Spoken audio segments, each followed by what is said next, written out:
Hello po, magandang araw. Samahan niyo po ako ngayon gumawa ng ating number cake para sa 2-month-old baby. Ang ating theme for today is Doraemon Theme Cake. At ang ating cake po is chocolate moist cake with choco fudge filling and whipped cream icing. Ang gamit ko pong icing is Ever Whip.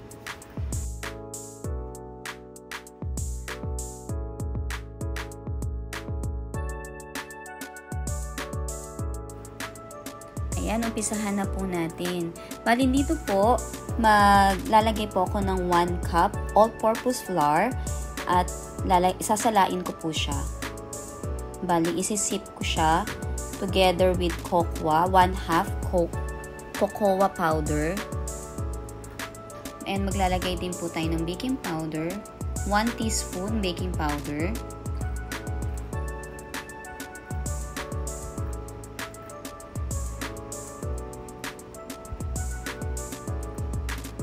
Baking soda, 1 teaspoon din po ang ilalagay natin.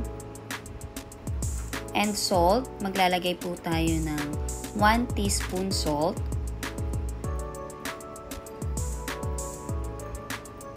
Yan. Then after niya, isisip na po natin. Para kung may buo-buo, matatanggal po yung mga, matudurog po natin yung mga buo-buong powder. Then haluin lang po natin ng mabilis. Hanggang sa wala na pong makitang mga puti-puti na yung cocoa powder, hanggang sa may incorporate lang po sila.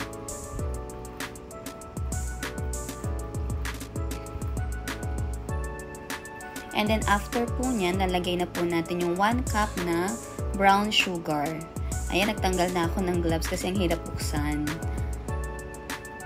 Ayan, 1 cup brown sugar. And then nahaluin lang din po natin hanggang sa incorporate sila. And then lalagyan po natin ng 1 cup water.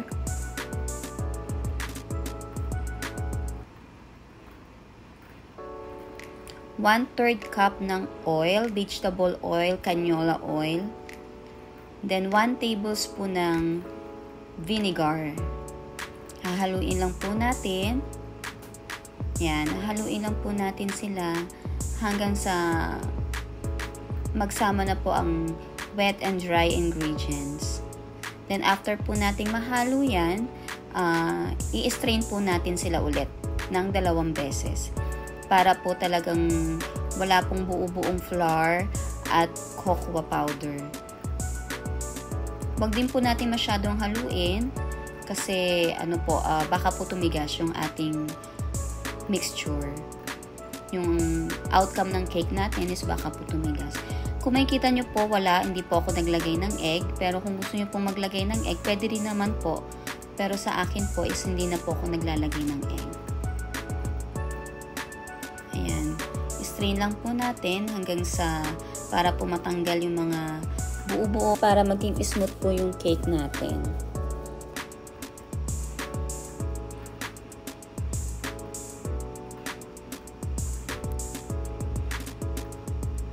Ayan, isa pa. Ulitin pa natin ng isa. And then after nyan, pwede na po, nga pala po, ipipreheat po muna natin pala yung oven sa 180 degrees Celsius. Preheat nyo na po habang nagmi-mix kayo, umpisa pa lang, ipreheat nyo na para maganda po yung init at outcome po nung cake natin.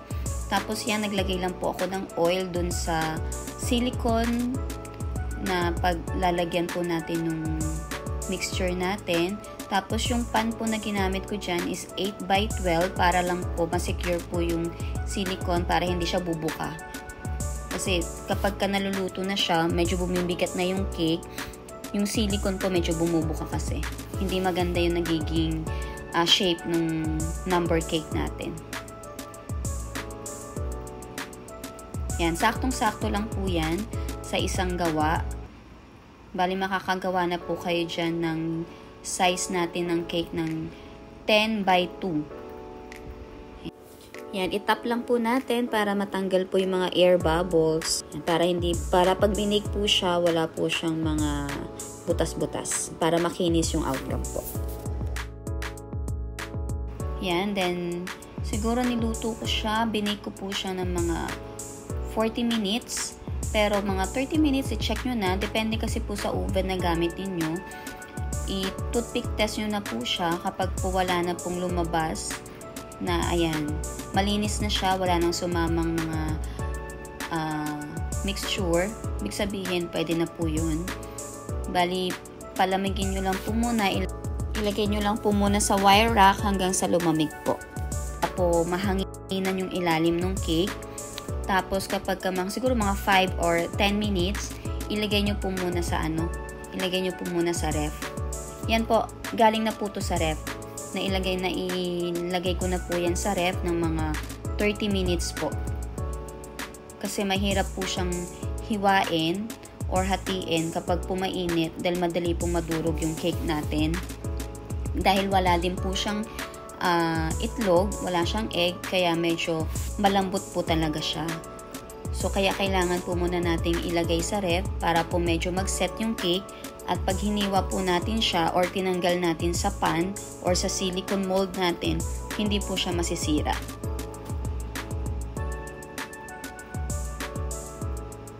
Ayan. Dahan-dahan po natin tanggalin sa ating silicone mold. Tapos, hahatiin po natin yan sa gitna para malagyan po natin ng filling ng palaman. So, ang filling po na ginamit ko po dito is chocolate fudge.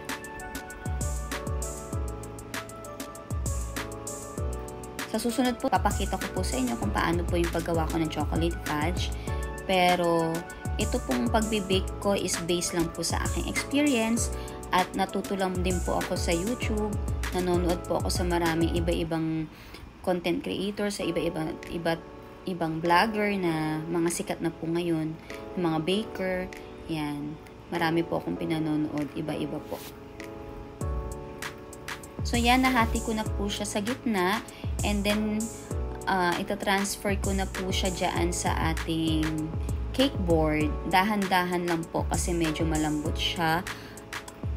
Very soft po talaga.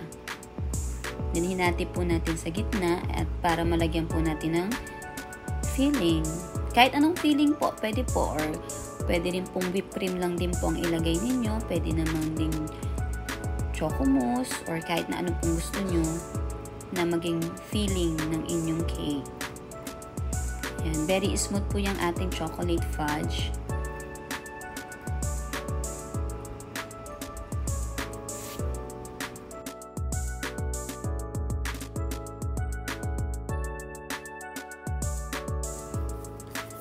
So, ayan po, nailagay ko na po yung second layer ng cake natin.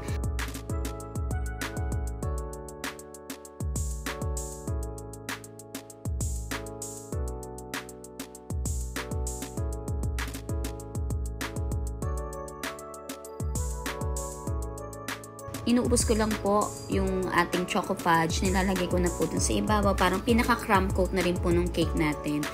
And then, after po nyan, ilalagay ko po muna siya sa ref ng mga ilang minuto habang ginagawa ko po yung whipped cream, yung icing niya, para po ma-set po yung chocolate mo nilagay natin sa ating cake. Ayan, galing na po yan sa ref. Nag-mix na rin po ako ng whipped cream and dahil sa Doraemon po ang ating team cake, light blue po ang aking napiling kulay. Although sabi naman ni client na ako na pong bahala sa color, basta importante po is may Doraemon na design. Ayan. So,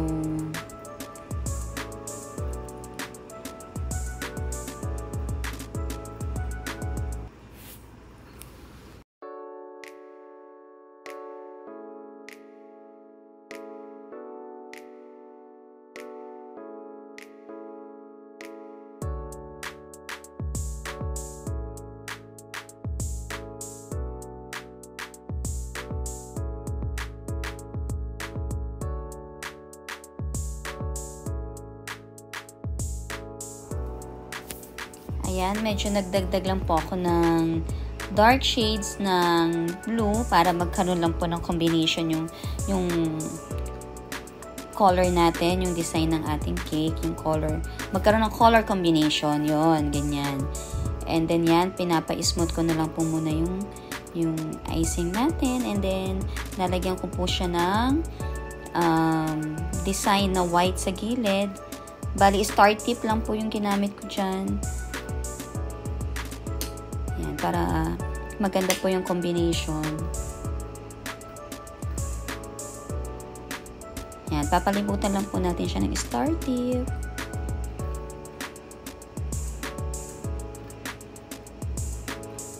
Yan, whipped cream pa rin po yung ating ginagamit sa ating pag-design.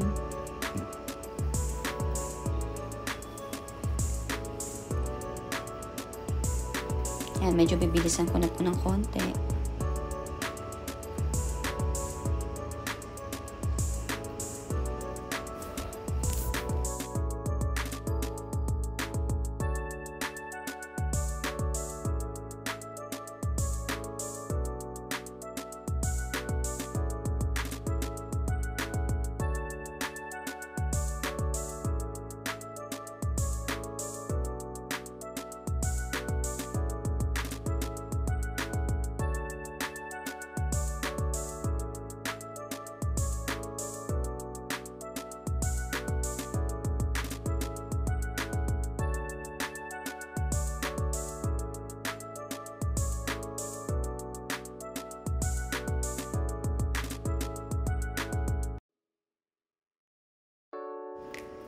Ang ginamit ko naman po dyan para sa design na yan is yung petal tip nozzles natin.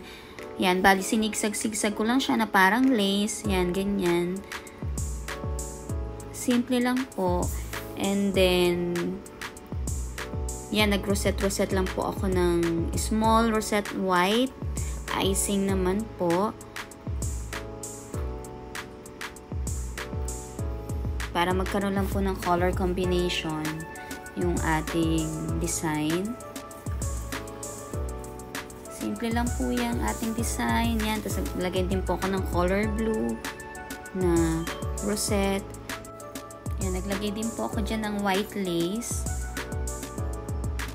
Yung petal tip na natin. Tapos nag-design din po ako ng white lace para po mapuno po yung ibabaw ng ating cake design. And then maglalagay din po ako dyan ng nips, chocolate sprinkles, maglalagay din po ako, and then yung Oreo na cookies, yan, maglalagay din po tayo dyan para maging attractive po tingnan ng ating cake kahit simpleng design lang.